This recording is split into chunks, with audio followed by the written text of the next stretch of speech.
Mesdames, Messieurs, chers collègues, je vous propose d'ouvrir notre séance de travail. Madame le directeur général adjoint, pouvez-vous faire procéder à l'appel, s'il vous plaît? Monsieur Roland Cranoli. Présent. Monsieur Patrice Roy. Présent. Madame Bénédicte Aubry. Présente. Monsieur Gaëtan Grandin. Présent. Madame Dominique Agel. Présente. Monsieur Henri Cadoré. Présent. Madame Martine Iscache. Présente. Madame Mireille Bourra. Présente. Monsieur Alex Bonneau. Présent. Madame Christiane Michelet. Présente. Madame Monique Delphande. Présente. Monsieur Michel Martinet. Présent. Madame Anita Sendo. Présente. Madame Janine Calflèche. Présente. Monsieur Dominique Cotteret. Pouvoir. Monsieur Éric Goyer. Présent. Monsieur Karim Belmerienne. Présent. Madame Zita Gidonou. Pouvoir. Madame Aïcha Medjaoui. Présente. Monsieur Michael Lair. Présent. Madame Adeline Luquin. Pouvoir. Monsieur Ashwin Suakumar. Présent. Monsieur Thierry Pitavini. Présent.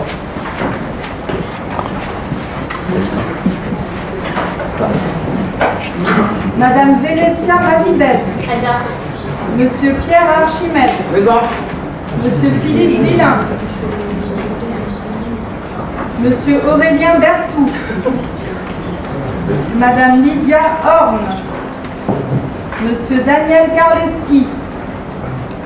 Madame Marjorie Quignon. Monsieur Constantin Angelidi. Présent. Madame Danielle Borel. Monsieur Michel Puitou. Présent. Madame Brigitte Drault. Pouvoir.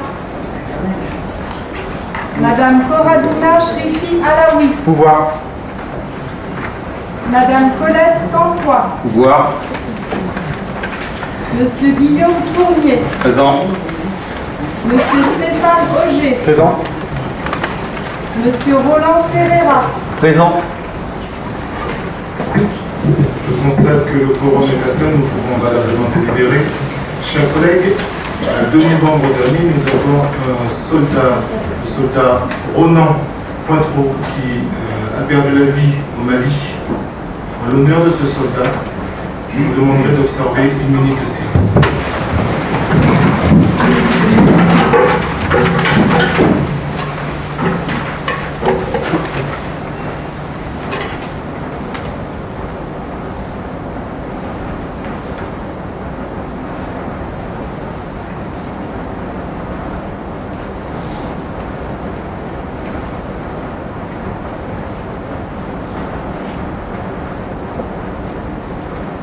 Je vous remercie.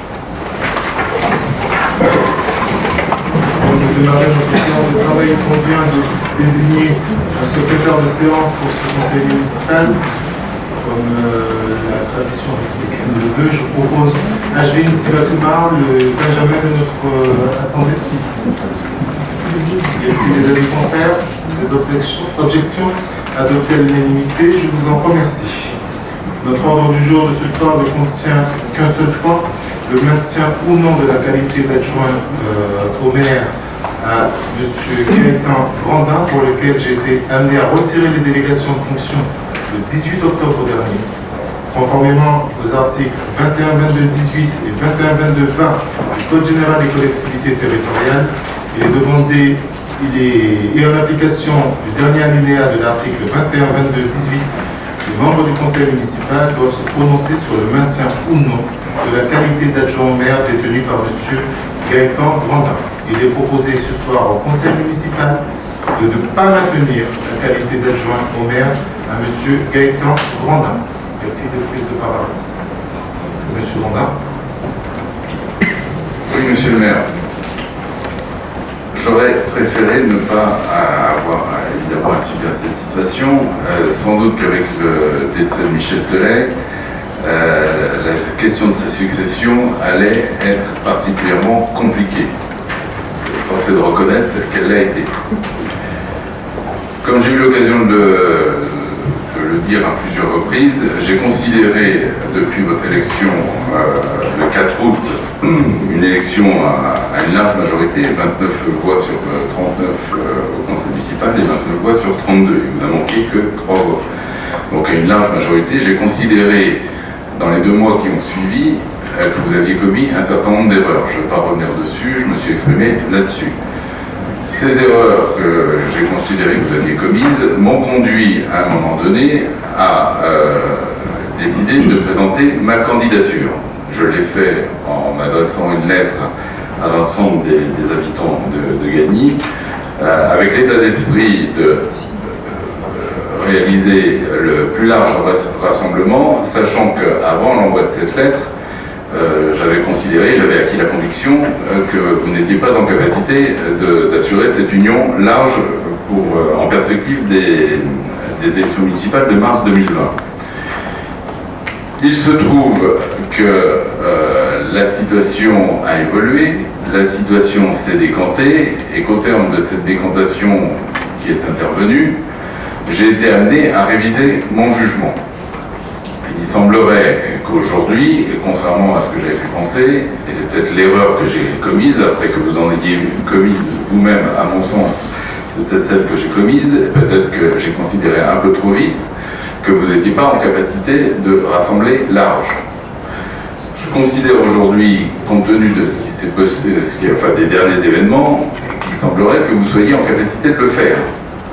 Donc, moi, comme j'ai toujours dit, je ne suis pas un fou de guerre, j'ai révisé mon jugement, et je considère aujourd'hui que vous êtes en capacité manifestement de pouvoir rassembler large, de conduire une liste en perspective des élections de 2020 qui puisse rassembler large dans l'intérêt de l'ensemble des habitants.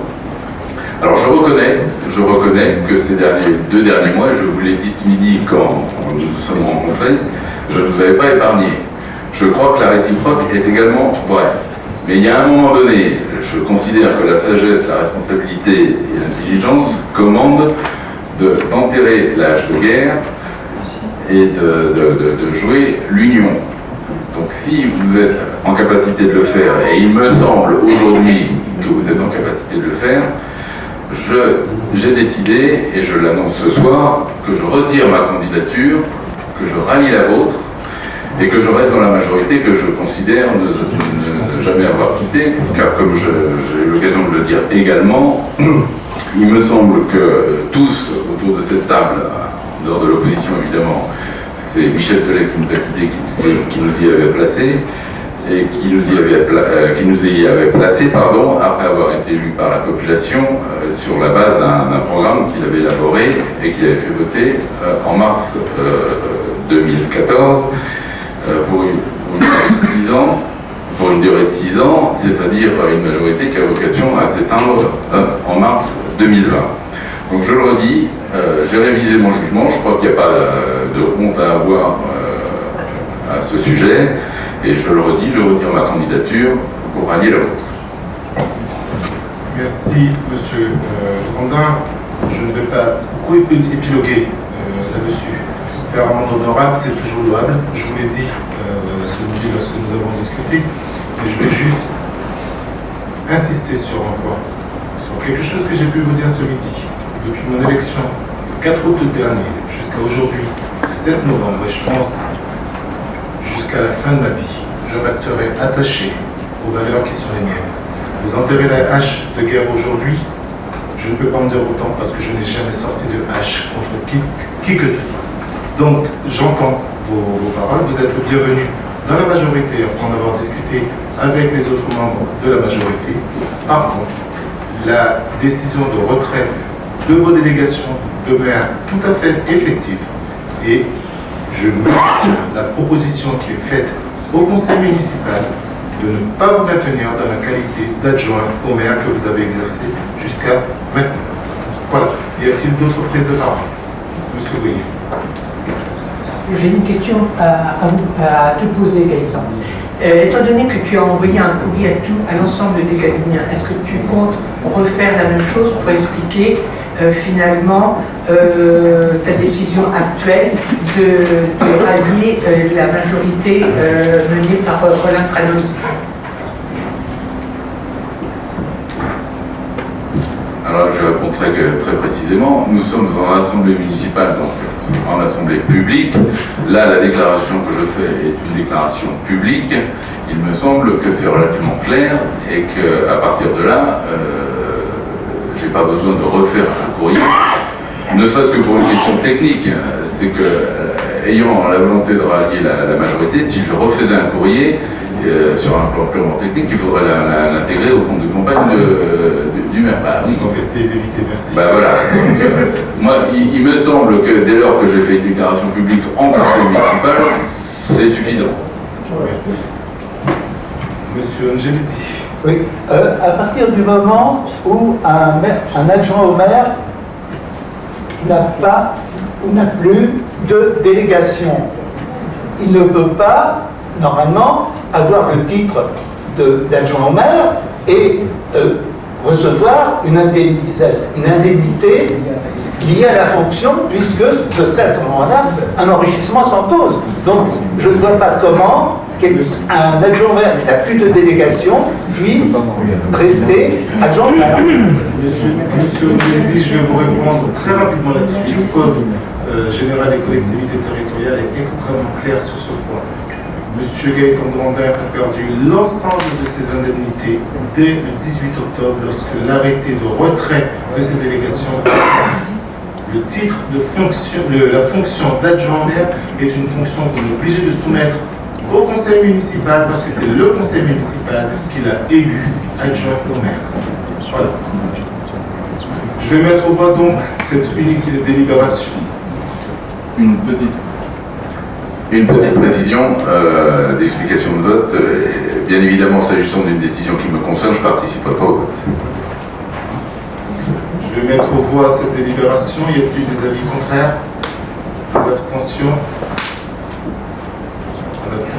Abstention, monsieur Archimède, monsieur Lair, monsieur Pereira, monsieur Auger, monsieur Fournier, monsieur Twitou, madame Borel, et les votes pour. Le reste, oui, mais vous allez avec le pouvoir, il n'y a pas de souci là-dessus, nous reviendrons. Donc le reste adopté à la majorité, je vous en remercie. Nous sommes arrivés au terme de ce conseil municipal. Je vous propose de lever la séance. Merci. Il y avait un autre point à l'ordre du jour, l'approbation du procès verbal. C'est vrai, sur l'approbation du procès verbal de M. Archimède, je sais de quel point nous allons parler, je vais en parler avec le service, mais je vais l'évoquer vis-à-vis du public et de nos collègues de l'Assemblée concernant les limites accordées au trésorier public de poursuivre pour récupérer les fonds dus à la collectivité. Le dernier point, pour les sommes au-delà de 100 000 euros, est juste à préciser que l'ordonnateur devra faire la demande à la ville. Et au début de la phrase, remplacer immobilière par mobilier. Oui, très bien. Merci beaucoup. Bonne soirée à tous.